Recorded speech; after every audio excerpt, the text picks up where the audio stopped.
కాంగ్రెస్ ప్రభుత్వానికి రాష్ట్ర రైతాంగం పూర్తిగా వ్యతిరేకంగా ఉన్నారని అన్నారు బీఆర్ఎస్ ఎమ్మెల్యే కొత్త ప్రభాకర్ రెడ్డి. కాలువల్లో కనీసం పూడిక తీయడం కూడా చేతగాని ఈ సర్కార్ సిగ్గుపడాలని అన్నారు.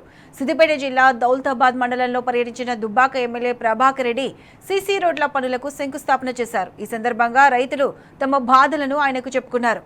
ఈ ప్రాంతంలోని ఇరిగేషన్ కెనాల్స్ లో పూడిక తీసి రైతులకు నీరందించాలని డిమాండ్ చేశారు. అలాగే భూసేకరణకు సంబంధించిన చెక్కులను క్లియర్ చేయాలని కోరారు.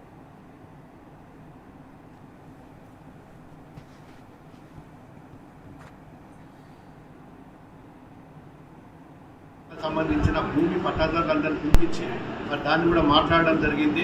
మన మెయిన్ కెనాల్ నుంచి ఈ సబ్ కెనాల్స్ ఎక్కడెక్కడైతున్నాయో మరి 1,20,000 సంబంధించిన దాదాపు ఆ కెనాల్ మెయిన్ కెనాల్ ఏదైతుందో ఈ సబ్ కెనాల్స్ ఎక్కడెక్కడ డిస్ట్రిబ్యూటర్ కానీ సబ్ కెనాల్ సంబంధించిన అంశాల మీద అన్ని గ్రామాలకు నీరు రావాలని చెప్పి మరి గతంలో కేసీఆర్ ప్రభుత్వంలో కట్టిన మల్లన్న సాగర్ కొండపోచమ్మ ప్రాజెక్టు ద్వారా నీళ్లు ఉండి కూడా ప్రాజెక్టుల నీళ్లుండి కూడా మరి నిధులు ఇచ్చి కాలువలు తీయలేని పరిస్థితుల్లో మరి ఈ ప్రభుత్వం మీద భారం ఇప్పటి వరకు కూడా వాళ్ళకి తెలియట్లేదు. ఏ గ్రామంలో ఏం జరుగుతుంది, మరి రైతులు ఏం చేస్తుండ్రు, దాదాపు కాలువల పూడికే కూడా డబ్బులు ఇచ్చే పరిస్థితుల్లో ఈ ప్రభుత్వం లేదంటే నిజంగా సిగ్గుపడాల్సిన అవసరం ఉన్నది. మరి రైతులు పూర్తిగా వ్యతిరేకంగా ఉన్నారు ఈ ప్రభుత్వం మీద.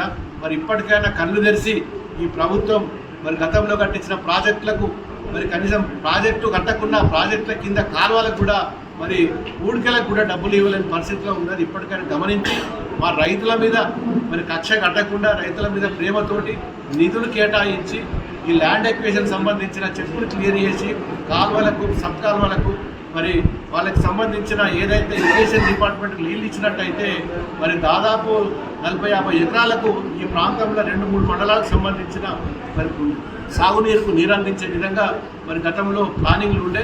దానికి నీరు అందించాలంటే మరి ఈ ప్రభుత్వంలో డబ్బులు ఎక్కడైనా రిలీజ్ చేసి మరి చెట్ల ద్వారా రైతులకు నష్టపోయిన వారికి ఇచ్చి ఈ ప్రాంత ప్రజలకు మరి సాగునీరు ఇవ్వాలని చెప్పి మేము మా బీఆర్ఎస్ పార్టీ తరఫున మరి